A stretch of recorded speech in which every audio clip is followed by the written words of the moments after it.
당신의 이름은 무엇인가요? 입니다. 네, 당신의 이름은 무엇입니까? 여러분, 우리가 무의식적으로 여러분들이 습관적으로 이렇게 여러분도 모르게 많이 하는 말이 여러분들은 뭐이신가요? 아, 배고프다 뭐 이런 거 이제 무의식적으로 습관적으로 배고프다 하는 말. 또 많은 사람들이 청년들이나 많은 사람들이 습관적으로 무의식적으로 나오는 말 중에 한 가지가 아 힘들어인 것 같아요. 그죠? 아 힘들어. 그리고 아 쉬고 싶다. 아 자고 싶다. 아 잠만 자고 싶다. 막 이런 생각들을 습관적으로 좀 쉬고 싶어 이런 마음들을 힘들다라는 생각과 말을 무의식적으로 좀 많이 하게 되는 것 같아요. 어느 날 몇 주 전이었어요. 저희 둘째 딸이 노래를 흥얼거리는 거예요. 근데 노래를 흥얼거리는데 노래 가사가 이런 거예요. 나도 쉼이 필요해 뭐 이래요. 나도 쉼이 필요하다라는 노래를 부르는 거예요.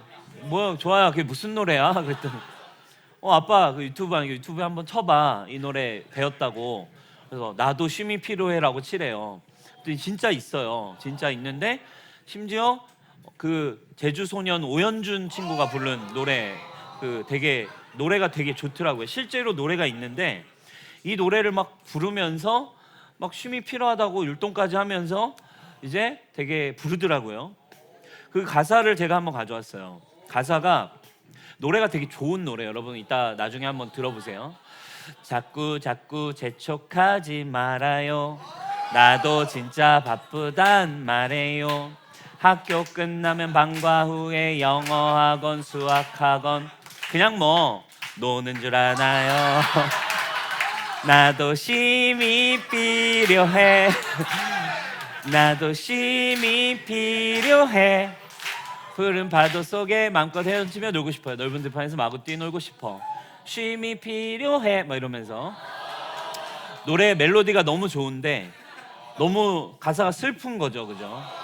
이 초등학생, 유치원생들이 지금 이게 한국에서 불려지는 노래라 이거예요. 영어학원, 수학학원, 학교 끝나고 뭐 방과 후 그냥 나는 놀기만 하는 줄 아니? 나 지금 굉장히 바쁘고 힘들어. 요즘 얼마 전에 여러분 뉴스에 또 이슈가 됐었죠. 강남에 7살짜리 고시, 그렇죠? 7살 아이들을 위한 영어 학원 고시 때문에 그 뭐 막 약간 그 PD 수첩 이런 데서 막 집중 취재도 하고 다뤘어요. 근데 7살짜리 애들을 대상으로 그 유명한 영어 학원을 보내려고 고시를 치르는 거예요. 미리 기출 문제를 내주고 7살짜리, 6살짜리 애기들한테 고시를 준비시켜서 다 같이 이렇게 진짜 일렬로 쫙 놔둔 데에다가 진짜 시험지 나눠주고 시험 봐요.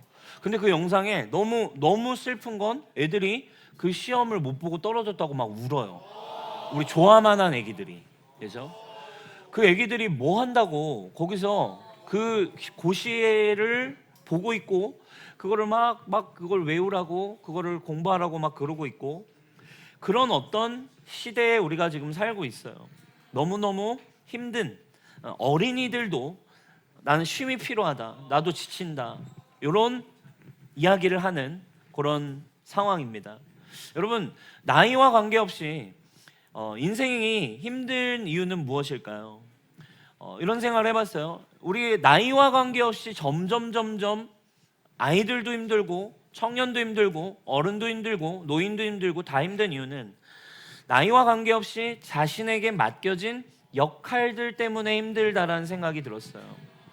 많은 사람들은 자신의 역할을 가지고 살아갑니다.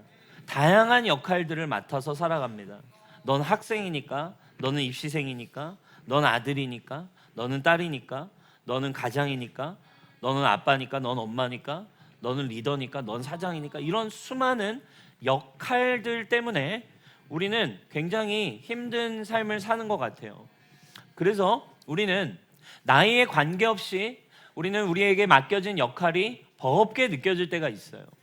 내게 맡겨진 역할 때문에 때로는 내가 누구인지를 잊고 살아가게 되는 부분이 있다는 거예요. 이게 오늘 우리가 좀 고민해보기 원하는 지점입니다.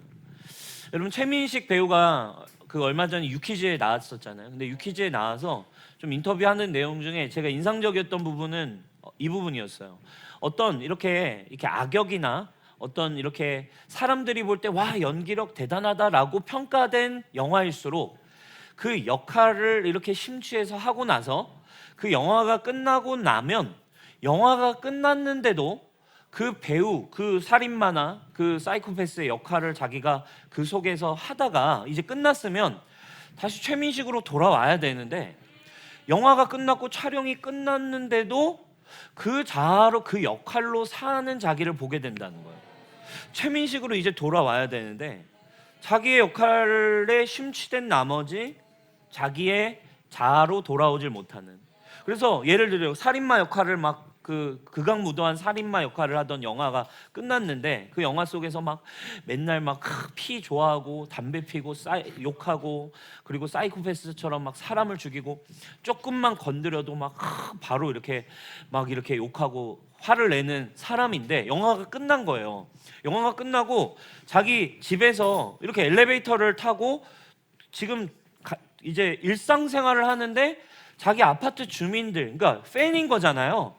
자기 팬들이 막 최민식 씨, 뭐 그때 영화 뭐 그 영화는 왜 그렇게 했어? 뭐 이러면서 뭐 이런 역할 어쩌고 저쩌고 얘기를 하면 자기도 모르게 팬인데 왜 반말이야? 막 이러면서 막 우시하는 마음들이 올라오는 자기 자신을 보고 너무 소름 끼쳤다는 거죠. 여러분, 자기가 맡았던 역할 때문에 자기의 존재로 돌아오는 걸 힘들어한대요. 여러분, 우리도 어떻게 보면 그런 인생을 살게 되는 지점이 많이 있는 것 같아요. 우리에게 맡겨진 역할들 때문에 나의 존재를 잊게 만드는 것이 우리의 인생에 한 번씩 찾아오고 어려워지는 힘듦인 것 같아요.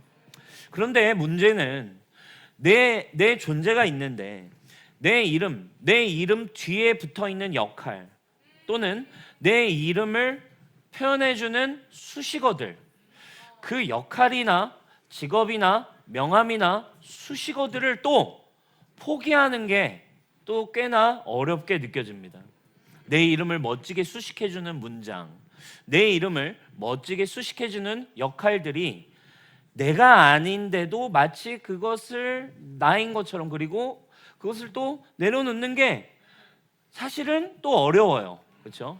뭐 조강미남 남빈 이런 거, 명문대생 남빈, 뭐 영앤리치 남빈, 인플루언서 남빈, 이런 거 여러분, 그죠? 막상 받는다면 조강미남 내려놓기 쉽지 않죠. 조강미남으로서 그 역할이 나를 수식하고 나를 표현하고 있는 나의 역할이 나를 정의한다라고 느끼기 때문에 우리는 막상 그것을 내려놓는 것도 쉽지 않은 것이 우리의 인생이고, 또 그것을 추구해야만 내가 살 수 있을 것 같고, 그것이 없으면 또 힘들다 보니 난 힘들고 쉼이 필요하고 그만두고 싶은 생각이 계속 들지만, 그렇지만 또 포기가 안 되고 끊임없이 힘들고 끊임없이 피곤하고 끊임없이 지치는 인생. 과연 우리에게 오는 자유는 어디에 있냐 이거예요. 우리에게 정말 진정으로 행복을 주는 게 어디에서부터 올까? 우리가 마음이 끊임없이 이렇게 피곤하고 힘든 이유는 남들이 봐주는 내가 그게 바로 나라고 보고 있기 때문이죠. 내가 다니는 대학교의 이름이, 그리고 내가 다니는 직장의 이름이, 그러니까 내 이름이 아니라 내 이름 뒤에 붙은 이름, 내 이름 앞에 붙은 수식어, 내가 타고 다니는 차의 이름이, 내가 가지고 있는 물건의 이름이, 그것이 사실은 사람들이 보는 나고, 또 그것이 때로는 나의 실제라고 생각을 하다 보니 너무 많은 사람들은 자신의 이름을 잊어버려요. 자신의 존재를 잃어버립니다. 서로를 바라볼 때도 그 사람이 누군지를 우리는 자꾸 그 사람 옆에 있는 명함, 그 사람 옆에 있는 가치로 판단하고 있습니다. 그러다 보니 그 존재를 따라서 자기의 존재가 그것이 아닌데 그 존재가 나인 것 마냥 추구하다가 7살짜리 아이들도 고시에 떨어졌다고 인생을 비관하고 힘들어하고 슬퍼하는 이 현실. 그들이 왜 그것 때문에 울어야 하나요, 여러분? 이제 막 기뻐하고 즐거워하고 웃기만 해도 그냥 깔깔깔대며 웃기만 해도 잘 자랄 수 있는 그 시기에 그 아이들이 도대체 왜 그 고시를 떨어졌다고 슬퍼하고 울어야 하나요? 여러분, 왜 수능이 끝날 때마다 우리나라는 자살하는 학생들이 이렇게 늘 나타나나요? 그렇죠? 여러 가지 어려움이 생길 때 그것들에 따라 내 존재가 땅에 떨어지기도 하고 우울해지기도 하고 때로는 내 인생이 끝나는 것 같기도 합니다. 여러분, 오늘 말씀에 우리가 보기 원하는 주인공 야곱의 모양이 좀 비슷한 것 같아요. 오늘 그에게 천사가 와서 이렇게 질문을 합니다. 27절, 그 사람이 그에게 이르되 네 이름이 무엇이냐?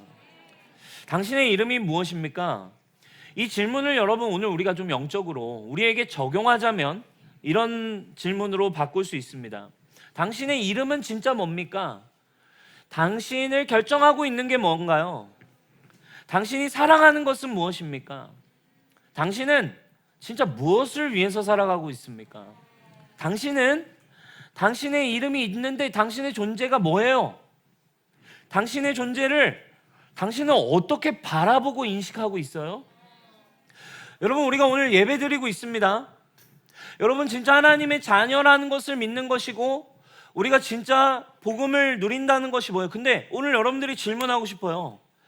진짜 여러분들의 존재, 진짜 여러분들의 이름이 뭐냐고요. 여러분들 앞에 있는 수식어, 여러분들을 뒤에 표현하는 여러분들의 많은 어떤 명함, 많은 이력, 이것이 여러분들의 진짜 이름인가요? 아니면 여러분들의 이름은 뭐냐? 이 질문입니다. 근데 야곱이 오늘 뭐라고 대답합니까? 제 이름은 야곱입니다. 이렇게 대답해요. 여러분, 여기에 굉장히 또 하나의 영적인 의미가 숨어 있죠. 야곱이라는 이름을 왜 지었어요? 야곱이라는 이름은 발 뒤꿈치를 잡는 자라고 하는 뜻입니다. 발 뒤꿈치. 쌍둥이였어요. 야곱과 에서가 엄마의 뱃속에 쌍둥이를 있었어요. 근데 에서가 쌍둥이 첫째가 먼저 엄마 뱃속에서 나가는 거예요. 어디가? 내가 먼저 나가야 돼. 가지마 하면서 딱 잡았는데 이미 머리가 빠져나갔어요. 에서는 머리가 빠져나가고 야곱이 발을 잡고 응애 하면서 나왔어요. 그래서 얘는 발 뒤꿈치를 잡고 나오네. 형의 이름이 발 뒤꿈치를 잡는 자입니다. 여러분, 그것이 야곱의 인생을 말해주는 정체성이 됐어요. 야곱은 그때부터 계속해서 인생이 무엇을 향해 갑니까? 야곱으로 살아요. 발 뒤꿈치를 잡는 자. 안 돼. 내가 먼저 나가야 돼. 내가 1등으로 해야 돼. 내가 더 잘해야 돼. 내가 너보다는 더 나아야 돼. 내가 더 돋보여야 돼. 내가 더 최고여야 돼. 난 지는 건 참을 수 없어.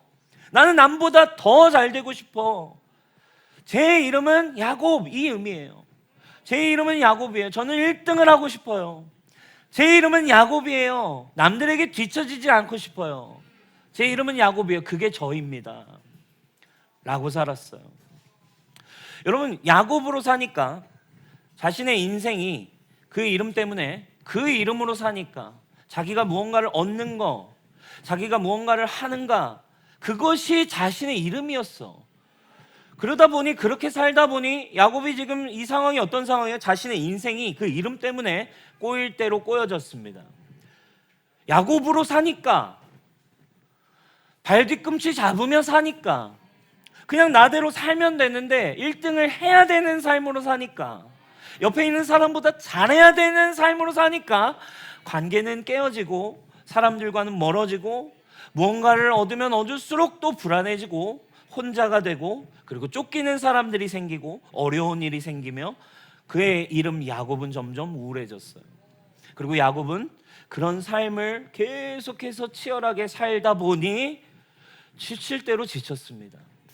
여러분, 어쩌면 이 자리에 오늘 이 예배당에 와 있지만 아직도 야곱으로 살고 계신 분들이 있을지 모르겠어요.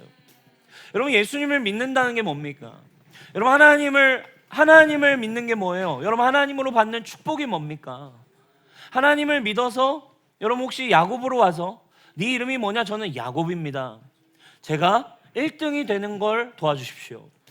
제 앞에 제 명함이 있는데 제 앞에 제 직업이 있는데, 제 앞에 제가 원하는 분야가 있는데 하나님 복 주셔서 이 분야가 잘 되게 해주세요.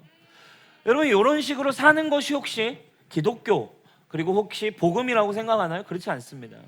그런 식으로 작동되지 않아요. 야곱은 결국 어려워졌습니다. 여러분, 우리도 마찬가지입니다. 계속 우리가 만약에 야곱으로 산다면, 야곱으로 있으면 결국 우리는 행복을 찾을 수 없어요. 그러나 여러분, 오늘 야곱이 야곱에서 끝나지 않았죠. 야곱의 이야기를 통해 우리가 받을 수 있는 심플한 영적인 메시지가 있어요. 기쁜 소식이 있습니다. 뭡니까? 바로 야곱은 그런 상황에서 하나님 앞으로 나아갔다는 것입니다. 그것이 바로 오늘 우리에게 주는 아주 기쁘고 심플한 주님의 복음입니다. 하나님으로부터 그때 야곱이 나아가서 네 이름이 뭐냐? 전 야곱이에요. 전 야곱인데요. 근데 하나님이 나온 야곱에게 하시는 음성이 뭐예요? 여러분, 이게 굉장히 중요한 오늘 우리에게 주시는 기쁜 소식이에요. 저 야곱으로 살고 있어요. 저 옆에 있는 명함이 중요해요. 저 이 명함이 없으면 힘들 것 같아요. 저 대학교 학벌 때문에 저는 힘들어요. 저는 이 부분 때문에 저는 어렵습니다. 이렇게 살 수밖에 없는 우리에게 하나님이 제안하는 한 가지가 있어요. 뭐라고 얘기하십니까? 28절. 그가 이르되 네 이름을 다시는 야곱이라 부를 것이 아니요, 나는 너를 야곱이라 부르지 않고 이제부터 이스라엘이라고 부를게. 할렐루야. 너는 야곱이 아니야. 넌 이스라엘이야. 이스라엘이라는 뜻은 무슨 말입니까? 하나님과 겨루어 이긴 자라는 뜻입니다. 원문적으로 해석을 해보면 하나님과 겨루어 이겼다라는 것은 하나님과 함께하며 하나님을 통하여 강해진 자라는 뜻을 갖습니다. 하나님과 함께하는 자, 하나님 안에서 새로워진 자, 하나님 안에서 강해진 자라는 뜻입니다. 여러분, 구약 성경에 이게 굉장히 중요한 거예요. 특별히 하나님으로부터 믿음을 계시받고 하나님의 언약과 믿음의 축복을 이렇게 받는 아브라함, 믿음의 조상들이 있잖아요. 아브라함도 그랬고 이삭 그리고 야곱도 그랬고, 이 하나님의 어떤 축복, 내가 복의 근원이 되게 할 거야, 내가 너를 큰 민족 삼을 거야, 내가 너의 하나님이 하나님을 만나는 그 믿음을 세팅했던 이 믿음의 조상들의 여정에는 특징이 뭐예요? 이름을 바꾸는 역사가 아브라함에게도 일어났고 야곱에게도 일어났다라는 거예요. 아브라함도 그냥 우리 집의 아빠였는데 너는 우리 집의 아비가 아니라 너를 열국의 아비로 바꿔줄게. 야곱도 너 발뒤꿈치 잡으며 사는 존재가 아니라 하나님을 통하여 강한 자, 하나님이 함께하는 자로 내가 너를 바꿔줄 거야. 이건 뭘 의미합니까? 이 구약에서 믿음의 조상들이 하나님을 만나서 이름이 바뀌는 것은 신약으로 와서 영적으로 믿음 안에 새롭게 부여받은 정체성을 의미해주고 있습니다. 아브라함이 아브라함으로, 야곱이 이스라엘로 바뀌었어요. 여러분, 이것이 우리에게 무엇을 의미합니까? 하나님도 이제 예수 그리스도 안에서 성령을 통해 우리를 만나실 때, 우리의 하나님이 되실 때 하시는 일이 한 가지가 있는데 바로 우리의 이름을 바꾸신다는 거예요. 우리의 정체성을 바꿔주십니다. 우리에게 새로운 이름을 주세요. 아브라함에게도 아브라함이라는 이름을 주셨고 야곱에게도 이스라엘 이름을 주셨는데, 오늘날 저와 여러분들이 하나님을 만날 때도 하나님은 우리에게 새로운 이름을 주십니다. 오늘 그 이름표를 여러분 분명히 달기를 바라요. 그 이름표가 뭔지 아세요? 너의 이름은 이제 너가 아니라 바로 예수 그리스도. 예수의 이름을 우리에게 주셨어요. 그죠? 우리는 뭐라고 기도합니까? 그래서 예수님의 이름으로 기도하는 거예요. 남빈이 기도하는 거 아닙니다, 여러분. 하나님이 여러분들의 기도를 들으시는 이유는 남빈의 기도를 듣는 게 아니에요. 내가 예수 그리스도를 믿음으로 하나님 알게 될 때, 마치 아브라함이 하나님을 믿음으로 그를 의로 여기셨다라고 하셨잖아요. 믿음이 뭡니까? 결국 내가 예수님을 알게 되면, 예수님을 통해 하나님을 믿게 될 때 우리는 어떤 일이 일어납니까? 그리스도 안에서 나에게 새로운 존재가 되게 해주셨어요. 예수 그리스도를 통해서 나는 그리스도와 함께 죽고 이제 내 안에 누가 계십니까? 예수님이 계시니까 나는 없어. 나는 누구야? 내 이름은 뭐야? 이제 내 이름은 예수 그리스도. 내 기도의 이름은 무엇입니까? 무엇으로 기도합니까? 예수님의 이름으로 기도합니다. 남빈이 기도합니다? 아닙니다. 여러분들 주님 제가 여기 있는 저 이서연이가 기도하잖아요. 저 최건능이가 기도하잖아요. 이게 아닙니다. 우리 모두가 기도하여서 하나님이 응답하시는 원리는 한 가지, 내 이름이 바뀌었다는 믿음이 있어야 돼요. 나 이름이 바뀐 존재야. 내 이름 뭐라고? 예수 그리스도. 이단 같나요? 아니에요. 이게 복음이에요. 물론 내가 예수다 이러면 그건 좀 그렇고, 그래서 알아들을 수 있게 내 안에 사시는 분이 예수님입니다 라고 하지만, 이 구약의 개념을 가져와서 보자면 하나님이 아브라함의 이름을 바꾼다니까. 근데 이게 동일해. 우리에게도 하시는 일이 뭐야? 우리의 존재를 바꾸고 우리의 이름을 바꾼다고. 네가 아니라 네 안에서 하는 건 이제 내가 보낸 예수님.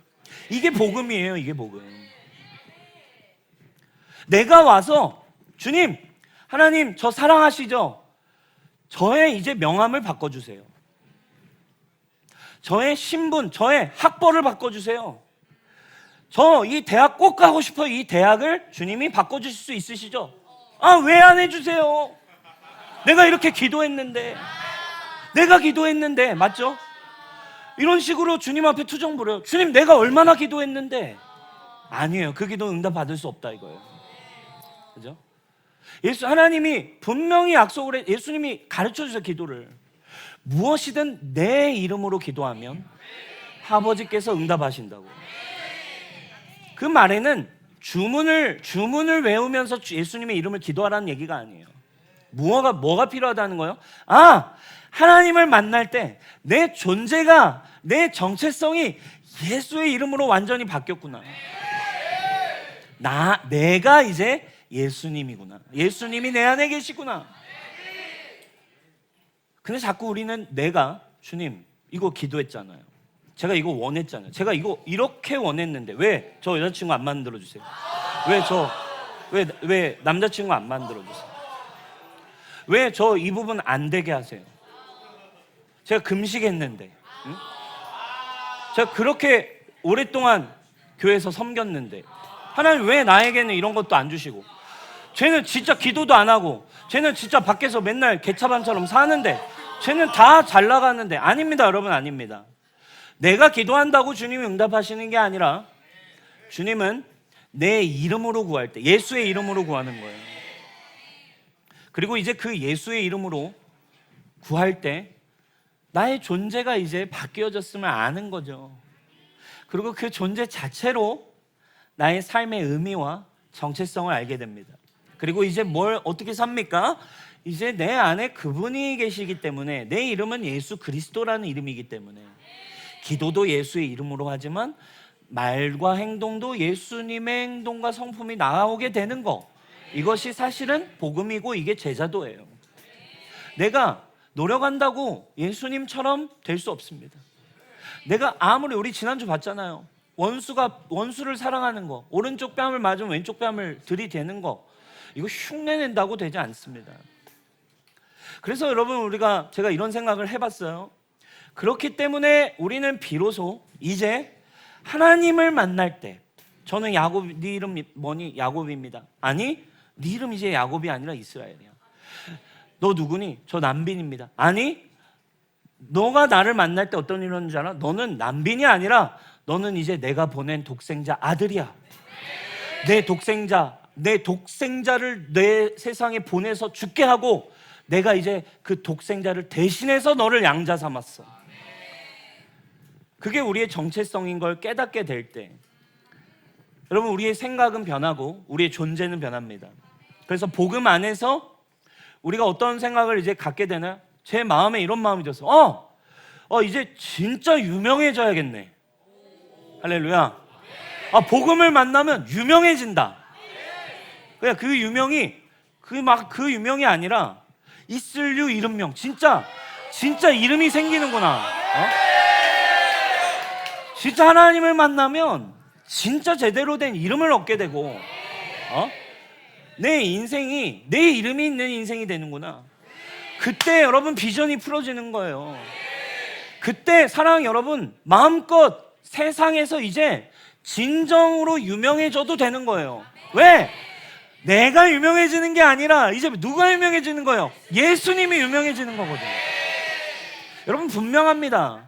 여러분들이 기도하는 이유가 뭡니까? 여러분들의 은사가 뭡니까? 여러분들의 비전이 뭡니까? 여러분 어떤 일을 하고 있습니까? 분명한 한 가지가 있습니다. 하나님 만난 사람들은 이름이 바뀌었어요. 예수의 이름으로 기도합니다. 기도 뭐 이거 잘 되게 해주세요. 이건 내 기도지. 예수님의 이름으로 기도할 수가 없어. 정체성이 나니까. 예수님으로 사는 자들, 예수의 이름이 된 자들 유명해지고, 그리고 반드시 더 유명해져야 합니다. 왜? 그를 통해 예수님의 이름이 유명해지는 거거든요. 내가 하는 일을 통해 누가 유명해져? 예수님이 유명해져. 내가 하는 사업을 통해서 많은 사람들도 예수님의 이름을 알게 되기를, 내가 하는 모든 관계를 통해 유명해지기를. 할렐루야. 누가? 예수님의 이름이. 그죠? 모두가 여러분들이 진정으로 유명해질 때 누구를 아는 거예요? 남빈을 아는 게 아니라, 남빈 목사가 이제 예수님을 알게 되어서 예수의 이름으로, 예수의 이름을 말하고 예수의 이름으로 대언하며 예수님의 이름으로 기도하여 예수의 이름으로 모든 것이 풀어지고 예수의 이름으로 기적이 일어나고 예수의 이름으로 선포할 때, 남빈 목사가 유명한 게 아니라 저를 통해 예수의 이름이 더 드높아지기를, 저를 통해 예수님의 이름이 더 알려지기를, 더 많은 이 시대 청년들이 뉴송교회 크리스찬들, 성도들을 통해 예수의 이름을 가진 자들, 내 이름이 아니라 내 본명은 예수 그리스도입니다. 예수님이 유명해지는 은혜가 비로소 그때 하나님의 나라로 임하는 거예요. 사랑하는 여러분, 여러분 누구로 살고 계세요? 여러분들의 이름은 무엇입니까? 진짜 이름. 오늘 여러분 복음이 우리에게 진짜 알려주고 있는 본명을 여러분 되찾는 은혜가 있기를 바라요. 그래서 여러분들의 명함을 꾸미려고 하시지 마십시오. 그거는 여러분 사실 하나님이 별로 관심 없으세요. 여러분들은, 여러분의 이름은, 너의 이름은 예수 그리스도. 여러분은 정말 아름다운 존재입니다. 왜? 여러분 안에 예수님이 계시기 때문에. 우리 옆 사람에게 한번 축복해 줄까요? 넌 정말 아름다운 존재야.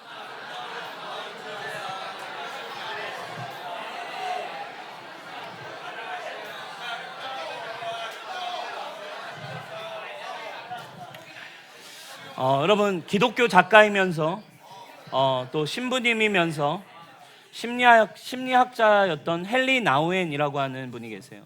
여러분 한 번씩은 들어보셨을 거예요. 영성 집필가이기도 하고 책을 많이 쓰시기도 했습니다. 이분이 대단한 분이죠. 하버드대와 예일대 두 군데에서 심리학과 신학을 접목한 영성신학이라고 하는 과목을 하버드대에서도 가르치고 예일대에서도 가르치셨어요. 수많은 책도 썼고 명강사이면서 너무너무 유명한 세계적인 멘토입니다. 근데 그러던 그의 인생에 우울증이 찾아오게 됐어요. 우울증은 언제 찾아왔냐? 가장 명성과 그의 영향력이 절정에 다다라 있을 때 그에게는 우울증이 찾아왔어요.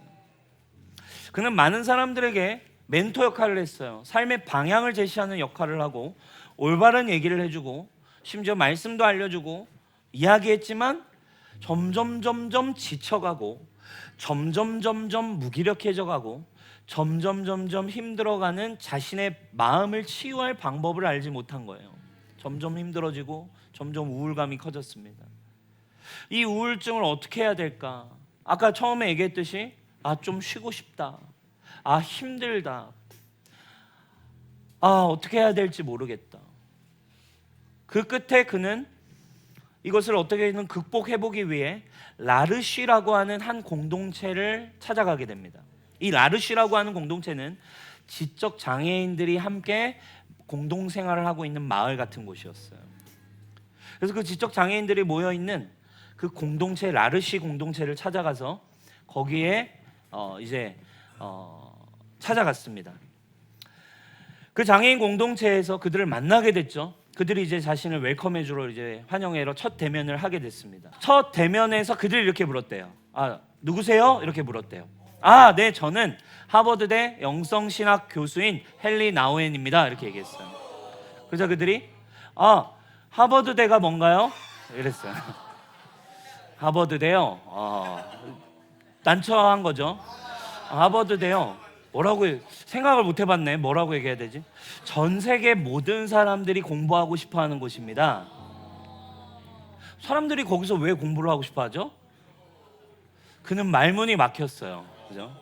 왜냐하면 사람들이 왜 하버드에서 공부하고 싶어하는지 뭐 굳이 설명할 방법을 찾을 수가 없는 거예요. 그러게요. 왜 하버드에 다 오고 싶어하지? 그리고 그 누구도 지금까지 하버드가 뭐예요? 라고 물어본 사람은 없었어요. 저 하버드대입니다 하면 벌써 오 뭐 이러면서 벌써 태도가 달라지고 새롭게 보고 자신을 나름 함부로 대하지 않았기 때문에 하버드대라고 얘기하면, 근데 하버드가 뭐냐고 물어보는 이들의 모습을 보면서 뭔가 생각지도 못한 신선한 충격이 찾아오기 시작했어요. 그날 뭔가 막 자기 마음이 막 이런 새로운 어떤 분위기를 경험하게 되면서 뭔가 뭐를 막 어떤 느낌을 받았어요. 그리고 그날 밤 그가 일기에 이렇게 적었어요. 그의 책에 나와 있는 내용입니다. 그의 일기에 이렇게 적혀 있어요. 나는 오늘 이곳에서 낯선 경험을 했다. 전 세계 학생들이 공부하고자 하는 대학에서 최고의 교수로 인정받던 나를 이 사람들은 모르고 있었다. 내가 이룬 업적의 가치가 얼마나 대단한 것인지 이들은 모르고 있었다. 나를 오직 헨리로 대할 뿐이었다. 나는 그때 깨달았다. 그들이 나를 대하는 방식이 바로 하나님께서 나를 대하시는 방식과 가장 유사하다는 것을. 비로소 그들이 자신을 대하고 있는 그냥 나를 헨리 자체로 알아가고, 당신은 누구예요? 아, 당신은 이런 분이군요. 아, 당신 대단합니다. 아, 당신 미소가 아름답네요. 그냥 자기 자신을 모든 자기가 이룬 무엇과 관계없이 자기의 존재로 그냥 관계 맺고 알아가는 그 모습 안에서 뭔가 새로운 거, 아, 하나님이 사실을 나를 대하는 모습이 이것과 가장 유사하구나. 헨리 나우엔은 하버드의 교수로 있을 때 우울증에 걸렸어요. 근데 그냥 하버드 교수가 아니라 헨리 나우엔이라고 불러줄 때 마음의 위로를 되찾기 시작했어요. 자신의 가치는 화려한 명함이 아니라 존재 그 자체의 관계성 안에 있다는 것을 하나님 안에서 세밀하게 성령님 안에서 누려가기 시작했던 거였어요. 사랑하는 여러분, 여러분들의 존재, 우리는요 세상에 태어나서 어쩔 수 없이 우리의 삶의 환경에서 너는 누구냐라고 할 때 내가 하고 있는 게 무엇이냐로 세팅될 수밖에 없는 세상에 살고 있어요. 그게 죄인의 운명이라고 성경은 얘기합니다. 죄인의 운명 뭐예요? 너는 네가 수고하지 않고서는 네가 먹을 걸 얻을 수 없고, 네가 수고하여야 땅의 소산도 얻을 수 있고, 네가 한 만큼 너는 얻게 될 거라는 저주에 빠졌다 보니 우리는 어쩔 수 없이 나를 증명하고 내가 먹고 살고 내가 나를 영위하려면 무언가를 해내야만 하는 존재가 되었어요. 근데 여러분, 원래 그것이 하나님의 목적이, 하나님은 나를 그냥 존재 자체로 부르기를 원하시고 나의 존재 자체를 있는 그대로 관계하기 원하시는 하나님이라는 걸 우리가 알 때에만 우리는 그 모든 수고를 내려놓을 수 있고, 나를 존재 자체로 부르시고 사랑하시는 분이라는 걸 진짜 깨달아야만 우리는 참된 평안과 행복을 찾을 수 있다, 이 말입니다. 예수님이 선포하고 예수님이 콜링한 복음이 그래서 그거였어요. 수고하고 무거운 짐을 지고 있는 자들아, 이제는 다 내려놓고 내게로 와라. 내가 너희를 좀 쉬게 하리라. 여러분을 존재 그대로 불러주시는 분 하나님이십니다. 이사야 49장 1절이에요. 우리 같이 한번 크게 읽어보도록 하겠습니다. 시작.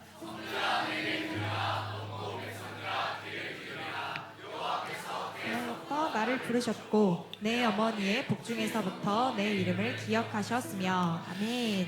하나님이 분명히 얘기하세요. 너를 태에서부터, 태초부터, 에베소서에 뭐라고 얘기합니까? 너를 창세 전부터 준비하시고 아셨대요. 그러면 이게 뭘까요? 태에서부터, 창세 전부터 여러분들을 알고 여러분의 이름을 불렀다는 게, 남빈이라는 이름을 불렀다는 건 아니에요. 내 존재입니다. 그리고 그 존재를 어디에서? 그리스도 안에서 새로워진 그 이름, 그리스도의 이름 안에, 그리스도 안에 있는 나를 하나님은 처음부터 부르고 계셨어요. 할렐루야. 여러분, 교회 오는 건 다른 게 아닙니다. 여러분, 분명히 성경적 관점을 가지실 필요 있어요. 여러분, 하나님은, 제가 단언할 수 있습니다. 하나님은 여러분들이 어떤 직업을 갖고 있냐에 관심 1도 없습니다. 하나님은 여러분이 얼마를 버는지도 크게 관심은 없으십니다. 그거 뭐 있으면 뭐 할 건데. 하나님의 목적은 뭐예요? 내가 너의 아버지임을 기억했으면 좋겠어. 무엇을 입을까 무엇을 먹을까도 네가 고민하지 않았으면 좋겠어. 난 그만큼 너에게 관심이 있거든. 사랑하는 여러분, 사람이 무언가를 해서 하나님의 영광을 더할 수 있다고 생각합니까? 사람이 뭔가를 잘해서 하나님께 영광 돌리는 게, 여러분, 그게 진짜 하나님의 영광이 더해질 거라 생각하세요? 그 정도의 하나님입니까? 절대 그렇지 않습니다. 우리가 뭘 한다고 해서 하나님의 그 영광이 뭐 더 반짝 뭐 글리치가 좀 더 늘어납니까? 아니에요. 우리가 주님께 영광을 돌리지 않는다고 해서 내가 높은 자리에 올라가서 내가 유명해져서 하나님의 이름 샤라웃 한다고 해서 하나님의 영광 1단계 올라가나요? 천만의 말씀이에요. 천만의 말씀. 하나님의 영광은 그의 자녀들이 하나님을 알게 되는 것 외에는 없습니다. 하나님의 영광은 내가 하나님이야, 이거를 인정하는 거예요. 내가 이 땅의 왕이야, 내가 하나님이 야를 알게 되는 거. 할렐루야. 하나님이 하나님인 걸 알게 되는 건 하나밖에 없습니다. 누구를 통해? 길이요 진리요 생명이신 예수. 나로 말미암지 않고는 아버지를 알 자도 아버지께 갈 자가 없다. 하나님을 하나님 되게 부를 수 있는 길은 한 가지, 그것만이 그분을 더 영화롭고 영광스럽게 하거든요. 우리에게 주신 예수님의 이름으로 바뀌는 것 외에는 하나님의 영광이 일어나지 않습니다. 그래서 예수의 이름이 높아질 때 그분은 영광을 받으세요. 예수의 이름을 우리가 쓰기 시작할 때, 예수님의 신분을 가진 새로운 존재들, 이 땅의 작은 예수들이 퍼져나갈 때, 예수의 이름이 유명해질 때, 뉴송교회를 통해, 여러분들을 통해 여러분들의 가족에게, 여러분들의 가정에 예수님의 이름이 유명해지기를 원합니다. 여러분들의 친구들에게 여러분을 통해 예수님의 이름이 알려지기를 원합니다.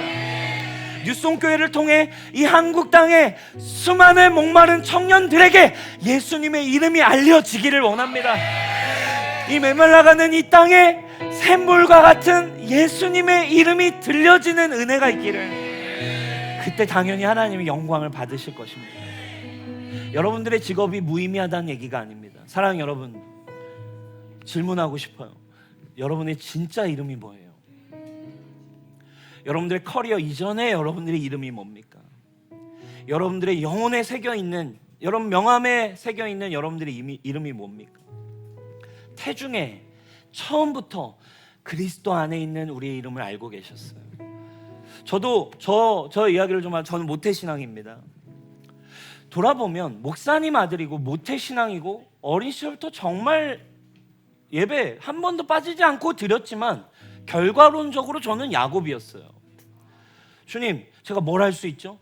뭔가 부족한 것 같은데요. 나도 좋은 직업을 갖고 싶은데요. 돈 많이 벌고 싶은데요. 저런 걸 해야 내가 유명해질 것 같은데요. 이걸로는 내가 만족이 되지 않는 것 같은데요. 모태신앙이고 예배 한 번도 빠진 적 없지만 그냥 야곱으로 살았던 것 같아요. 여전히 내 이름 뒤에 놓여있는 게 뭐냐? 여전히 내 이름 뒤에 내 학교가 뭐냐?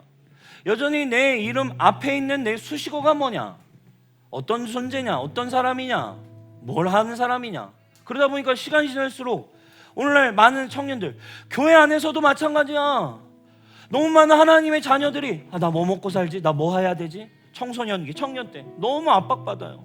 저도 그랬어요. 나 뭐 해야 되지? 우리 아버지는 목사님 해 이러는데 싫어 목사님 진짜 싫어. 너무 싫어. 아들아, 나는 목사님 했을게. 아니 제발 그 얘기만 하지 마세요. 뭐 해야 되지?